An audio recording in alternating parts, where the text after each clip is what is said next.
Felicidades, viajero del tiempo. Acabas de aterrizar en algún lugar de las grandes llanuras, probablemente en el siglo XVII, y te mueres de hambre.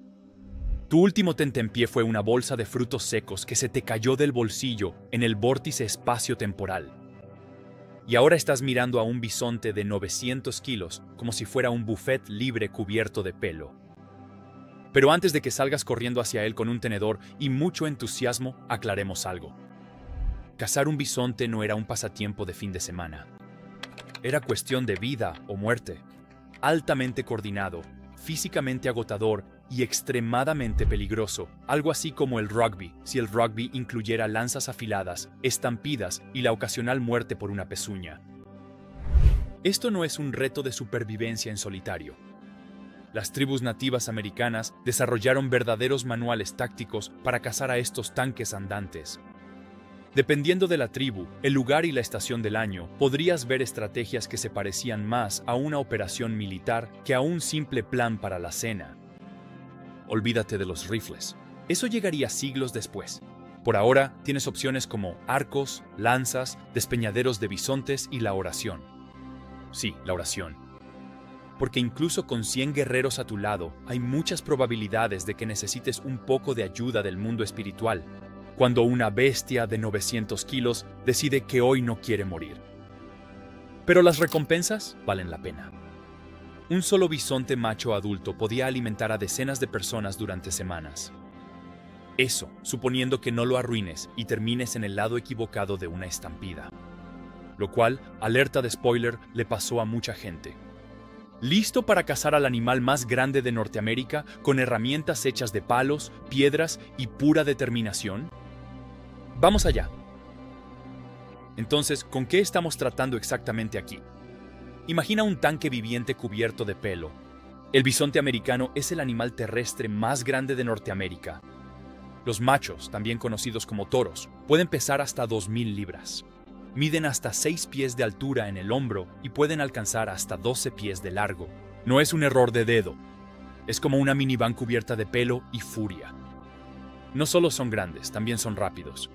Un bisonte adulto puede correr a una velocidad de 35 a 40 millas por hora. Eso es más rápido que la mayoría de los velocistas de secundaria y definitivamente más rápido que tú con mocasines de cuero. Pueden girar como una bailarina, saltar vallas de más de 6 pies y abrirse paso entre la nieve, el lodo y los ríos. Y tu tonto sentido de seguridad. A pesar de que desde lejos parecen bolas de pelusa que se mueven lento, los bisontes son sumamente sensibles al movimiento, el olor y el sonido. Viajan en manadas para protegerse y suelen poner a las vacas más experimentadas, las damas mayores de las llanuras, al frente, mientras que los toros se quedan atrás, gruñendo de vez en cuando como linebackers en un descanso. Los terneros jóvenes se quedan en el centro del grupo, donde es más seguro, lo cual es una decisión inteligente. Considerando lo que estás a punto de intentar, seamos honestos, derribar a una de estas bestias no solo es difícil, es casi una locura. Es como intentar pelear con un refrigerador que puede matarte. Pero las tribus nativas de las llanuras no se dejaron intimidar. Se adaptaron, estudiaron, trabajaron con la tierra, con los animales y entre ellos para superar en inteligencia algo que no podían superar en velocidad ni en golpes. ¿Aún estás listo para hacer esto? Bien, porque las cosas están a punto de volverse muy estratégicas. Estrategias de caza del bisonte. Cuando se trataba de cazar bisontes, las tribus nativas americanas tenían más de un truco bajo la manga. No simplemente te lanzabas gritando, a menos que tu plan fuera ser pisoteado hasta quedar como una tortilla. Dependiendo de la tribu, el terreno y cuán desesperado estuvieras, había algunas estrategias clásicas de caza. Opción 1, el salto del bisonte. Así, la trampilla de la naturaleza. Si tienes acantilados cerca, felicidades. Has desbloqueado la forma más cinematográfica de conseguir la cena. El salto del bisonte era exactamente lo que suena. Guiar toda una estampida de bisontes directamente hacia un acantilado, como una escena de una antigua película de acción. Tribus como los Blackfoot, Crow y Plains Cree eran maestras en esta táctica. Así es como funcionaba. Un grupo de corredores y señuelos expertos, a menudo disfrazados con pieles de lobo, iba conduciendo poco a poco la manada hacia un acantilado específico. Los animales líderes entraban en pánico, y como los bisontes siguen al líder de la manada como si fuera una ley sagrada, el resto se lanzaba estruendosamente por el borde. Barbacoa instantánea, después de unas horas de despiece, desuello y curado con humo. Pero no era fácil. Se necesitaba un paisaje ideal, coordinación practicada y nervios de acero. Si solo un bisonte notaba que algo iba mal y salía corriendo, todo el plan se venía abajo. Y también tu suministro de comida para el invierno. Opción 2. El rodeo y la emboscada. ¿No hay acantilados? No hay problema. El método de la emboscada consistía en rastrear una manada, esperar las condiciones adecuadas, tal vez una llanura nevada, un día de niebla o simplemente suficiente hierba alta, y luego acercarse desde varios lados. Arqueros, lanceros y jinetes, después de la introducción del caballo, obviamente, avanzaban como una tenaza humana, aislando a algunos bisontes y derribándolos con una brutal lluvia de flechas, dardos y determinación. Este método requería sigilo, sincronización y comunicación. No podías simplemente gritar ¡al ataque! Y esperar que todo saliera bien. Se necesitaba silencio, paciencia y la capacidad de correr a toda velocidad sin tropezar con tus propios pantalones. Opción 3. La persecución a caballo. Edición posterior a 1600. Una vez que los caballos fueron introducidos en las llanuras, gracias al caos colonial, todo cambió. Tribus como los Lakota, Comanche y Cheyenne se convirtieron en auténticos dioses de la caballería. Ahora tenías velocidad, movilidad, la capacidad de perseguir bisontes por la pradera, disparar flechas a galope tendido y sobrevivir, para presumir de ello. Este método era rápido, peligroso y profundamente personal. Te acercabas mucho. Sentías el aliento del animal. Te lo jugabas todo por una muerte limpia. Una flecha bien colocada detrás del hombro podía derribar a un toro en segundos, o fallar y hacer que te catapultara por las llanuras una bestia de 900 kilos de puro, ni lo sueñes. Sin importar el método, el objetivo era el mismo: precisión, velocidad y trabajo en equipo. No solo estabas cazando, estabas bailando con la muerte y esperando no ser pisoteado. Armas y herramientas de la caza. Si esperabas rifles de alto poder o dardos tranquilizantes, te adelantaste unos 300 años. Lo que tienes en cambio son armas hechas a mano, forjadas de piedra, hueso, madera y pura determinación. Empecemos con el arco y la flecha. Esto no era un juguete para niños. Era una máquina de matar muy seria. Las tribus de las llanuras perfeccionaron arcos cortos y potentes hechos de madera como fresno o naranjo de Luisiana, a veces reforzados con tendones para darles más fuerza. Las flechas tenían puntas de pedernal, obsidiana o más tarde de metal recuperado. Un arquero hábil podía disparar varias flechas en cuestión de segundos mientras cabalgaba a toda velocidad. Precisión, amigo. Luego estaba la lanza, o más exactamente, el atlatl, un dispositivo para lanzar lanzas que funcionaba como una extensión del brazo. Te permitía arrojar un dardo largo con mucha más fuerza de la que tus bíceps podrían soñar. Útil para cazar antes de la llegada de los caballos, o cuando querías apuñalar algo desde una distancia relativamente segura. ¿Necesitas acercarte y ser más directo? Entra en escena la lanza. Piénsala como la lanza de justa del cazador de bisontes. Más larga que una lanza común, con una punta robusta, diseñada para atravesar piel y músculo gruesos. La lanza era toda una declaración. O soy increíblemente valiente o increíblemente imprudente, y de todas formas voy a pinchar a ese animal enfadado. Las trampas también formaban parte del equipo, especialmente en las cacerías comunales. Algunas tribus usaban líneas de guía hechas de ramas o piedras para canalizar las manadas hacia fosas ocultas o acantilados pronunciados. Guiabas a los bisontes hacia un terreno que no les dejaba otra opción más que caer, tropezar o quedar acorralados. Esto no se trataba de fuerza bruta, era geometría con consecuencias. Y no olvidemos los cuchillos. Después de la caza, se convertían en la principal herramienta del oficio. Desollar, cortar, destripar. Los cuchillos hacían el trabajo sucio. Las hojas eran afiladas, duraderas y a menudo se heredaban de generación en generación. No eran solo herramientas. Eran un legado.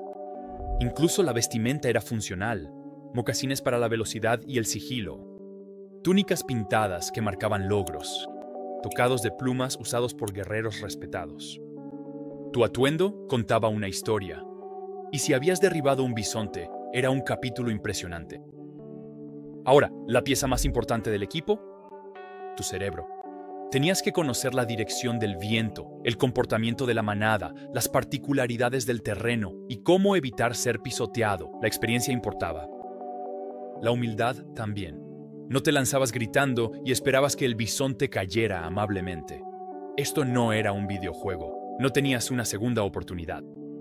Así que ahora tienes tu equipo, tu grupo y tu plan de acción. ¿Qué queda? La caza en sí. Buena suerte. El trabajo después de la caza. Así que acabas de ayudar a derribar a una bestia de 900 kilos que podría alimentar a todo un pueblo. Estás cubierto de sudor, adrenalina, probablemente algo de sangre, y tus piernas tiemblan como una hoja en una tormenta de polvo. ¿Y ahora qué? Bueno, la caza puede haber terminado, pero el trabajo apenas comenzaba. Un bisonte de 900 kilos no se despieza en 5 minutos. El trabajo era brutal. Pero para muchas tribus de las llanuras también era sagrado. Cada parte del animal tenía un propósito. Desperdiciar no solo era ineficiente, era una falta de respeto. Tomabas solo lo que necesitabas y usabas todo. La primera prioridad, desollar y preparar el animal en el campo. Había que moverse rápido. La carne tibia de bisonte bajo el calor de la pradera no se mantiene fresca por mucho tiempo, especialmente si depredadores curiosos como lobos u osos percibían el olor. Luego venía el transporte. Si tenías suerte, la caza ocurría cerca del campamento. Si no, era momento de cargar cientos de kilos de carne, huesos y piel a través de las llanuras. A menudo se usaban trineos travois, estructuras en forma de triángulo atadas a caballos o perros para arrastrar cargas pesadas. Y no solo te llevabas los filetes y dejabas el resto. Ese bisonte tenía valor en cada una de sus partes. La carne se clasificaba y se preparaba. Parte se comía fresca, normalmente el hígado primero, muy apreciado por sus nutrientes. La mayor parte se secaba o ahumaba para hacer cecina o pemmican, una mezcla energética de carne, grasa y bayas que podía durar meses. Aquí entran los estantes de secado. La carne se cortaba en tiras finas y se colgaba sobre postes de madera, secándose al sol o sobre un fuego bajo para convertirse en cecina. Esto podía durar meses. Combinado con grasa y bayas, se convertía en pemmican, la barra energética de las grandes llanuras. Alta en calorías, portátil y lo suficientemente resistente para sobrevivir a la guerra, el clima y los niños pequeños. Luego venían los órganos. Hígado, asado fresco. Estómago, se limpiaba y se usaba como olla para cocinar. Las membranas del estómago se convertían en bolsas para agua, se comía lo que era comestible y se reutilizaba lo que no lo era. Los huesos se trituraban para extraer el tuétano o se tallaban para hacer herramientas. Los cuernos se convertían en cucharas, tazas o frascos para pólvora. Las pezuñas se hervían para hacer pegamento. Los tendones se transformaban en cuerdas para arcos. La vejiga, la bolsa Ziploc original de la naturaleza. Incluso el estiércol del bisonte tenía sus usos. Una vez seco, ardía lento y caliente. Perfecto para cocinar o calentar tu tipi cuando no había árboles para leña. Nada, y quiero decir nada, se dejaba atrás. Cuando terminabas, el bisonte no era un cadáver. Era un legado transformado de supervivencia. De la cola al colmillo. Bueno, los bisontes no tienen colmillos, pero entiendes la idea. El regalo del animal era honrado de la manera más práctica y poética posible. Y entonces, tal vez, después de que el sol se ocultara tras la pradera y las moscas se alejaran, podías sentarte, masticar una tira de cecina ganada con esfuerzo y apreciar el hecho de que, por ahora, habías sobrevivido un día más. Comunidad y cultura. El banquete y su significado. Hablemos de esa parte de la cena familiar. Porque esto no era un martes cualquiera. recalentado en microondas. Esto era un banquete en toda regla, impulsado por la comunidad y lleno de ceremonias. No solo cazabas un bisonte y te ibas a casa con las sobras, alimentabas a toda tu familia extendida y probablemente también a la mitad del campamento vecino. Cuando una cacería tenía éxito, la noticia se esparcía rápidamente. La gente se reunía, se encendían fogatas, los narradores calentaban la voz. Y si tenías la suerte de ser parte de esta celebración, no solo comías. Participabas en algo antiguo, significativo y profundamente humano. La carne se asaba a fuego abierto, a menudo sazonada con hierbas silvestres o hervida en pozos de piedra caliente, utilizando el propio estómago del bisonte como olla. Lengua, médula, hígado. Los mejores cortes se guardaban para los ancianos, los guerreros y las mujeres embarazadas. La médula ósea se sorbió como si fuera caviar de la pradera, e incluso los globos oculares estaban a disposición. No era raro, era nutritivo. Y si se aplastaba cuando lo mordías, eso era simplemente una ventaja. Pero la comida era solo la superficie. Estas comidas eran rituales. Los niños aprendían observando. Los ancianos recordaban cacerías pasadas. El olor de la carne asada se mezclaba con la madera, el humo, las risas y el ritmo bajo de los tambores. Si estabas en silencio, podías sentir la gravedad de todo aquello. Una reunión no solo de cuerpos, sino de memoria, cultura y propósito. Nadie comía en aislamiento. La abundancia pertenecía a todos: viudas, huérfanos, visitantes. Todos recibían una parte. No acaparabas y no presumías. Los ancianos ofrecían oraciones de gratitud. Se cantaban canciones, se realizaban danzas. Porque esto no era solo carne, era vida, dada generosamente. Algunas tribus dejaban ofrendas simbólicas en el lugar de la caza, como tabaco o plumas de águila. Otras colocaban cráneos de bisonte en lugares sagrados específicos, para honrar el espíritu del animal. Esa es la parte que se pierde cuando la gente moderna piensa en la caza. No se trataba de dominación, era una asociación, un ciclo de dar y recibir. Ese bisonte no murió solo para una persona, murió para que muchos pudieran prosperar. A cambio, la gente lo honraba, no solo con ceremonias, sino con el cuidado y respeto que mostraban a cada una de sus partes. Y eso es lo que hacía a un buen cazador, no solo la capacidad de matar, sino la disposición para guisar, raspar, cargar, curtir, cocinar, limpiar, rezar y dar gracias. Incluso después de que las flechas dejaran de volar, la verdadera historia seguía contándose. Y eso es algo que la gente moderna suele pasar por alto. Esto no era solo supervivencia, era pertenencia. No solo estabas comiendo calorías, estabas reforzando lazos, celebrando la destreza, honrando la vida, la tierra y el linaje. Por supuesto, después de la cena, tocaba limpiar, porque nada arruina una reunión sagrada como un coyote husmeando entre tus sobras. Pero incluso entonces, el trabajo no había terminado. Porque en el mundo de las tribus de las llanuras, la supervivencia no se trataba solo de la próxima cacería. Se trataba de transmitir el conocimiento y preparar a la siguiente generación para que tomara el arco. Transmitir el conocimiento. Nadie nacía sabiendo cómo derribar un tanque asesino de 900 kilos cubierto de pelo. Habilidades como esa debían enseñarse con paciencia, de manera repetitiva y, por lo general, por alguien que ya tenía unas cuantas cicatrices como prueba de ello.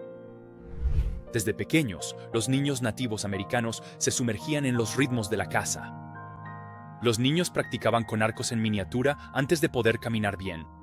Las niñas ayudaban a raspar pieles y preparar la carne, aprendiendo cuáles eran los mejores cortes y cómo conservarlos. El conocimiento no se transmitía en libros.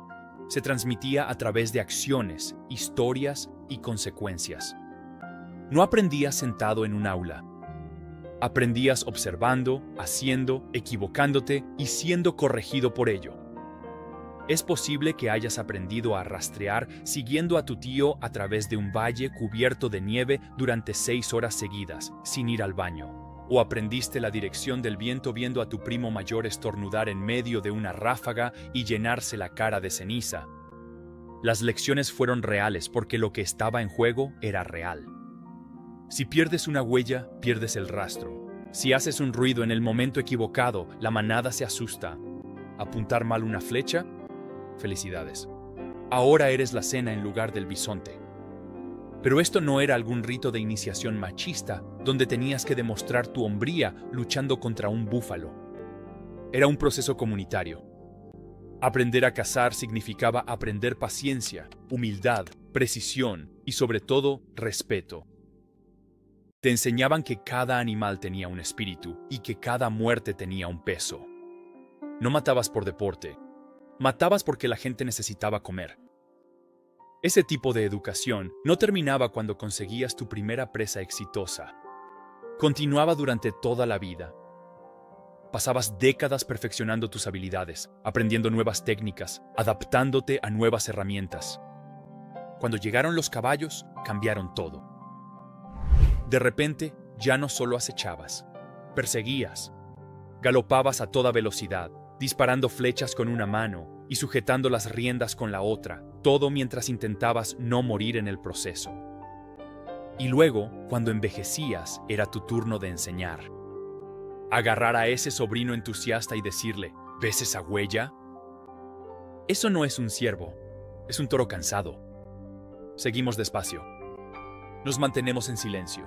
Esperamos. Esto no era solo la forma en que cazabas bisontes. Era la manera de asegurarte de que tu gente siempre pudiera hacerlo.